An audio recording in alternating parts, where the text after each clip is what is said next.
एथर energy की scooters high quality हैं, ये तो हमें 2018 से पता है, पर हमें ये भी पता है कि एथर की स्कूटर जो 450 सीरीज है वो फैमिली यूज के लिए नहीं बनी है और काफी लोगों को वो इतनी ज्यादा सूट नहीं करती है बिकॉज उसका साइज छोटा है।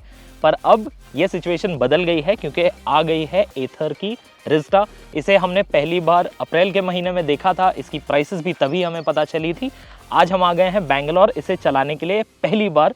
तो आइए मेरे साथ, मैं आपको बताऊंगा कैसी है रिस्टा रोड पे परफॉर्मेंस के मामले में। पर ये वीडियो शुरू करने से पहले आप कार एंड बाइक हिंदी को सब्सक्राइब कर लीजिए। सब्सक्राइब कर लेंगे तो हमारी मुलाकातें होती रहेंगी और हम आप तक सारे रिव्यूज और सारी खबरें लाते रहेंगे। अब आइए मेरे साथ, मैं आपको बताता हूँ रिस्टा के बारे में।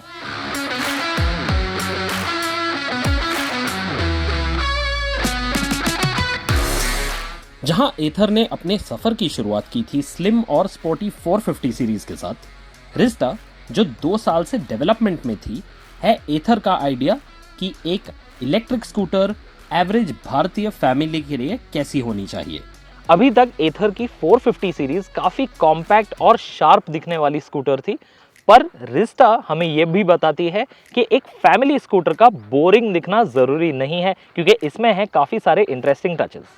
प्रेरणा लेने में कोई बुराई नहीं है, लेकिन रिस्टा एक सुपर साइज्ड 450X जैसी नहीं दिखती है और ये एक अच्छी बात है। इसका हॉरिजॉन्टल हेडलाइट क्लस्टर दिखने में भले ही कन्वेंशनल हो, पर इसमें इंटरेस्टिंग डेप्थ आती है इसके फ्रॉस्टेड इफेक्ट DRLs से।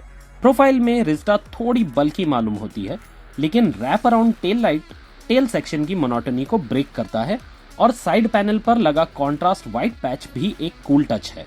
डुअल टोन पेंट स्कीम्स आंखों को भाती हैं और मेरी नजर में TVS iQube, बजाज चेतक और ओला S1 एयर से रिस्टा अलग और अट्रैक्टिव लगती है और जब आप रिस्टा पे बैठते हैं तो ये एक फेमिलियर सी फीलिंग भी देती है। रिस्टा पे बैठ के आपको एक कंफर्टेबल और फेमिलियर सी फीलिंग आएगी क्योंकि इसका जो डैशबोर्ड है वो हम पहले 450 सीरीज पे देख चुके हैं। स्विच गियर भी काफ़ी सिमिलर है, काफ़ी मिलता जुलता है 450 सीरीज से और काफ़ी इजी टू यूज़ मालूम होता है। ग्रिप्स की क्वालिटी अच्छी है, बट जो ओवरऑल स्कूटर की क्वालिटी है वो शायद बजाज चेतक प्रीमियम से एक लेवल नीचे है। इसके अलावा मैं आपको बता दूं, अभी मैं बैठा हुआ हूं स्कूटर पे और इसकी सीट हाइट है 780 मिलीमीटर, जिसका मतलब है कि मेरे जैसे हाइट वाले को भी इस पे कोई तकलीफ नहीं होगी दोनों पैर नीचे रखने में। मेरी हाइट 5'6" है, तो आप देख सकते हैं मेरे दोनों पैर नीचे हैं एंड मैं काफ़ी कंफर्टेबल हूँ। फुटबोर्ड जो है वो भी स्पेशियस है, यहाँ पे आप सामान रख सकते हैं। बैग हुक्स दिए हुए हैं आगे और पीछे। और जो सीट है, सीट के बारे में तो हमें बात करनी ही होगी क्योंकि ये है रिस्टा और इसमें लगी है इंडिया की सबसे बड़ी सीट किसी भी इलेक्ट्रिक स्कूटर के लिए। तो इस पे जगह काफ़ी है, सीट भी काफ़ी कंफर्टेबल मालूम होती है। अगर आप चाहें तो थोड़ा पीछे होके बैठ सकते हैं, आपको काफ़ी कंफर्टेबल लगेगा। पिलियन के लिए भी काफ़ी जगह है। बैकरेस्ट जो दिया है वो भी एक यूज़फुल टच है। और प्रैक्टिकलिटी के मामले में इसमें अंडर सीट स्टोरेज स्पेस है 34 लीटर का। पर मैं ये ज़रूर विश करता हूँ कि जो बेस है अंडर सीट स्टोरेज का वो थोड़ा फ्लैट होता, क्योंकि अभी वो थोड़ा उभरा हुआ है और उसकी वजह से इसकी प्रैक्टिकलिटी थोड़ी कम कर देता है। पर अदरवाइज ये स्कूटर अगर आप पिलियन राइडर के साथ काफ़ी चलने वाले हैं तो काफ़ी यूजफुल आपको ये स्कूटर मालूम होगी। फीचर्स के नजरिए से रिस्टा को एक ऐसी चीज मिलती है जो अब तक 450 एपेक्स पर ही देखी गई थी, मैजिक ट्विस्ट, जो राइडर को सिर्फ नेगेटिव थ्रॉटल इनपुट लगाकर स्कूटर को पूरी तरह रोकने की ताकत देता है। एक नया फीचर जिसका नाम स्किड कंट्रोल है, एथर ने शामिल किया है रिस्टा पे और वादा ये है कि लो ट्रैक्शन सर्फेसेस पर रियर व्हील को फिसलने से ये फीचर रोकेगा। हालांकि एक इंपॉर्टेंट फीचर रिस्टा से गायब है। एक फीचर जो रिस्टा से मिसिंग है और मुझे ये पर्सनली काफ़ी शॉकिंग लगा, इसमें टच स्क्रीन नहीं है। ये स्क्रीन जो आप देख रहे हैं 7 इंच TFT, ये वही स्क्रीन है जो हमें एथर 450X पे मिलता है। पर आपको याद होगा 450X पे ये टच बेस्ड है और फिजिकल कंट्रोल्स भी दिए गए हैं, बट वो टच फंक्शनैलिटी जो है वो काफ़ी स्मूथ है 450X पे और उसका एक डिफाइनिंग फीचर भी है। मुझे काफ़ी सरप्राइजिंग लगा कि एथर ने रिस्टा पे से टच फंक्शनैलिटी हटा दी है। आप ये स्क्रीन को कंट्रोल कर सकते हैं एक जॉयस्टिक से और एक स्विच से, लेकिन अभी भी ऐसा लगता है कि आपको कई ज़्यादा लेयर्स में से गुजरना होता है आपको जो ऑप्शन चाहिए वो पाने के लिए। और जो टच फंक्शनैलिटी थी उससे जो एक्सपीरियंस था वो और ज़्यादा डायरेक्ट मालूम होता था।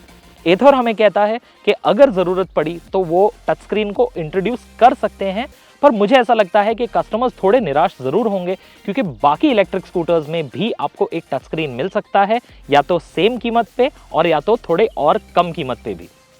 लेकिन ये कुछ ऐसा है जिसे शायद नजरअंदाज किया जा सके अगर रिस्टा एथर के परफॉर्मेंस और ऑन रोड बिहेवियर के स्टैंडर्ड्स पर खरा उतर सके।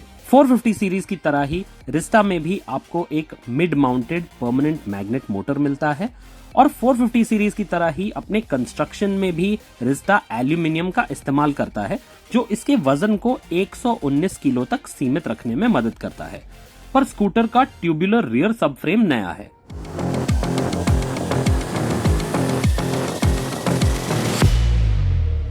स्कूटर चलाने के कुछ ही समय में साफ हो जाता है कि रिस्टा एक प्रॉपर एथर है, लेकिन इसका फैमिली यूज फोकस भी साफ साफ दिख जाता है। परफॉर्मेंस के मामले में रिस्टा कुछ वैसी ही निकली जैसा कि मैंने उम्मीद किया था। आफ्टर ऑल ये एक फैमिली स्कूटर है, तो 450X के मुकाबले परफॉर्मेंस थोड़ा डायल डाउन किया गया है, और वो आप फील कर सकते हैं, वो डिफरेंस जो है उसको आप महसूस कर सकते हैं रोड पे।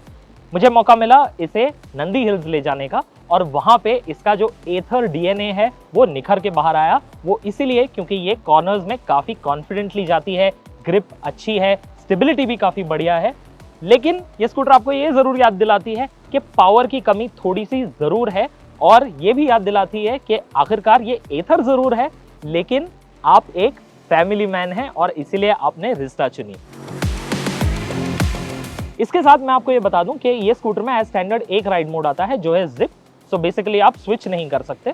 अगर आप प्रो पैक खरीदते हैं तो आपको एक और राइड मोड मिल जाता है जिसका नाम है स्मार्ट इको।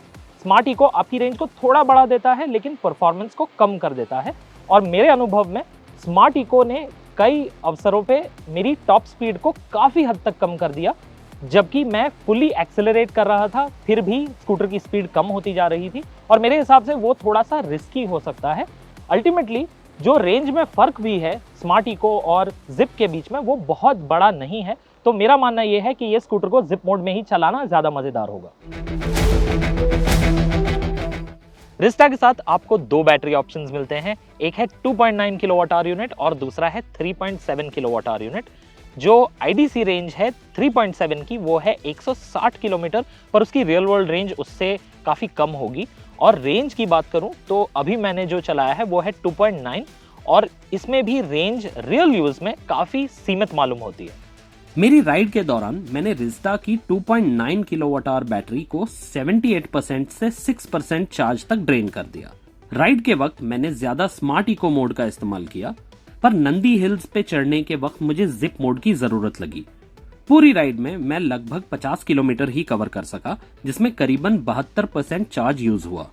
एथर का कहना है कि जिप मोड में रिस्टा रियल वर्ल्ड यूज में 85 किलोमीटर कवर कर सकती है, लेकिन मुझे ऐसा लगता है कि उस नंबर को रेगुलरली देखने के लिए ज्यादा से ज्यादा स्मार्ट इको मोड का इस्तेमाल करना होगा। चार्जर्स के हिसाब से एथर 2.9 किलोवाट आवर मॉडल्स के लिए 350 वाट का चार्जर और 3.7 किलोवाट आवर मॉडल के लिए 700 वाट का डुओ चार्जर बंडल करेगा। कंक्लूजन में मैं आपको ये बता सकता हूँ कि रिस्टा में कई सारी एडमिरेबल क्वालिटीज़ हैं। जैसा कि हमने लॉन्च पे ही देख लिया था, इसकी सीट काफ़ी बड़ी है, तो अगर आप 2 अप राइडिंग करते हैं रोज़ाना तो उस हिसाब से ये बहुत प्रैक्टिकल होगी, क्योंकि आपके पास काफ़ी स्पेस है। स्टोरेज स्पेस भी काफ़ी अच्छा है स्कूटर में। उसी के साथ साथ जो टिपिकल एथर स्ट्रेंथ्स हैं वो इस स्कूटर के साथ बरकरार हैं। परफॉर्मेंस भी डिसेंट है, पर जो चीज़ें मुझे पसंद नहीं आई वो है इसका स्क्रीन। पार्शियली इस वजह से कि इसमें टच फंक्शनैलिटी नहीं है, और दूसरा इस वजह से कि ये काफ़ी लैगी मालूम होता है। मैंने एक्सपेक्ट नहीं किया था कि ये इतना स्लो होगा, बट जो टेस्ट यूनिट मेरे पास आया उसमें सिस्टम काफ़ी ज़्यादा स्लो था, जो मुझे बिल्कुल भी पसंद नहीं आया। और एक और चीज़ जो हमें फैक्टर करनी होगी वो है इसकी कीमत, क्योंकि लॉन्च पे एथर ने हमें बताया था कि रिस्टा की कीमतें होंगी 1,10,000 से लेके 1,45,000 तक, पर एथर ने कन्वीनियंटली जो प्रो पैक है, प्रो पैक जिससे सारे इंपॉर्टेंट सॉफ्टवेयर फीचर्स एनेबल होते हैं, उसकी कीमतें नहीं इंक्लूड की थी, नहीं शामिल की थी। उसकी कीमत मिला के आपकी रिस्टा की कीमत बढ़ जाती है 15 से 20 हज़ार रुपये तक, और वो प्राइस ऐड करने के बाद इसकी कीमत 450X के मुकाबले बहुत कम नहीं है, ऑलमोस्ट सेम ही लेवल पे है। तो एक तरीके से ये भी एक प्रीमियम फैमिली स्कूटर ही कहलाएगी, ये मास स्कूटर आज भी शायद नहीं बन पाएगी। दूसरी बात यह है कि कंपटीशन जो है वो काफ़ी इंटेंस हो चुका है। फैमिली इलेक्ट्रिक स्कूटर की कैटेगरी में आपको पता होगा TVS iQube ऑलरेडी काफ़ी सक्सेसफुल है, बजाज चेतक भी काफ़ी सक्सेसफुल है, और TVS ने हाल ही में iQube की रेंज और बढ़ा दी। iQube में 2 वेरिएंट्स ऐड कर दिया, iQube ST, और उसमें लगा है 7 इंच का टच स्क्रीन, और उसकी कीमत भी रिस्टा के ही आसपास है। तो ये बहुत ही इंटरेस्टिंग बैटल होने वाली है। कौन सी स्कूटर उभर के आएगी और बनेगी सेगमेंट लीडर, ये देखना काफ़ी दिलचस्प होगा। पर फिलहाल के लिए हमें बताइए आपको कैसी लगी एथर रिस्टा। क्या आपको इसमें जो फीचर्स हैं वो पसंद आए? क्या आपके हिसाब से कुछ चीज़ें मिसिंग है रिस्टा से जो इसमें प्रेजेंट होनी चाहिए थी? हमें आपके सारे ख्याल कमेंट सेक्शन में बताएं। अगर आपको ये वीडियो पसंद आया हो तो इसे लाइक कर दीजिएगा, और अगर आप किसी को जानते हैं जो एक फैमिली इलेक्ट्रिक स्कूटर खरीदने में इंटरेस्टेड हो तो उन्हें ये रिस्टा का वीडियो ज़रूर भेज दीजिएगा।